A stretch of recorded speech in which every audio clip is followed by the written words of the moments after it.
Hablemos de las 10 universidades mejor calificadas en medicina en México por el ENARM. ¿Cuáles son las mejores universidades según el ENARM? No se basen en juzgar a las universidades por cómo es el ENARM. Hay varias situaciones que evidentemente alteran este tipo de rankings, que sí considero que tengo diversos amigos que fueron egresados de dichas universidades y que realmente han tenido un nivel académico muy alto. Sin embargo, considerar que las otras universidades son malas por el puntaje que sacan del ENARM simplemente por ese número, me parece un poco sesgado. O sea, si tú piensas elegir una universidad para estudiar medicina, realmente lo primero que te aconsejaría es en la universidad que puedas estar. Y a esto me refiero, si tú tienes recursos para poder pagar la universidad que tú quieras, cualquiera de las tres que aparecen, que es el TEC de Monterrey, Campus Jalisco, Ciudad de México, la Universidad Panamericana o cualquier otra de paga que tú puedas acceder a ella, veas medicina, da igual. Si tú no tienes recursos para entrar a una universidad privada para estudiar medicina, opta por una pública. Y está la UNAM, está la UDG y habrá muchas otras como San Luis Potosí, en Michoacán, etcétera. Conozco alumnos que por alguna razón durante rotaciones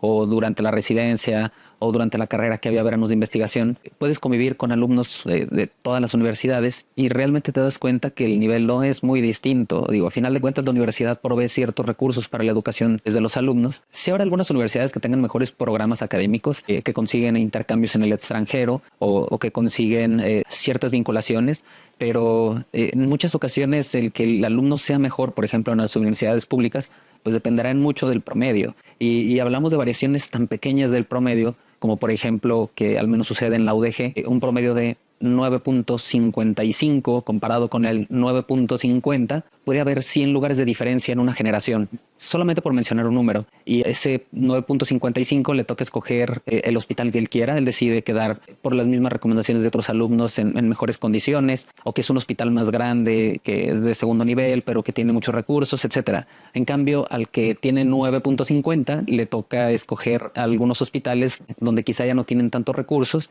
y quieras o no, el roce entre esos hospitales pues es complicado. ¿Qué sucede con las universidades privadas que hablábamos al inicio? Pues bueno, son generaciones de 30, de 50, 60 alumnos. Ellos pueden conseguir campo clínico en esos buenos hospitales, que serían 3 o 4 hospitales, en lugar de la UNAM o de la UDG, que tienen que meter más de 300 alumnos en diferentes campos clínicos en el estado de Jalisco, y que eso hace que las universidades de paga puedan hacer grupos de 10 alumnos que van a ir a 4 hospitales súper importantes, y eso ayuda a que esos 40 o 50 alumnos tengan acceso a eso. Pero si tú comparas los 40 o 50 primeros lugares de cada universidad, probablemente ese dígito o ese ranking debería de ser muy distinto.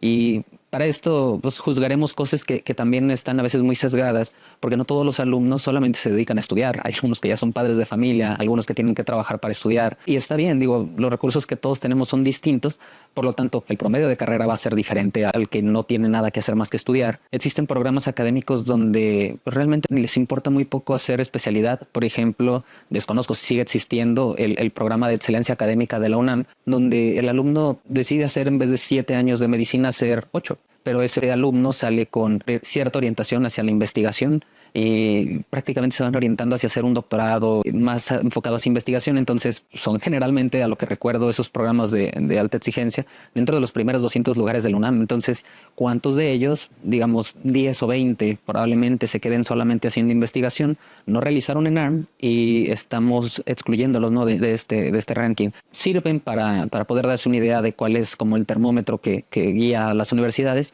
pero definitivamente no es el mejor termómetro para evaluar, sobre todo cuando los recursos de las universidades son muy distintos.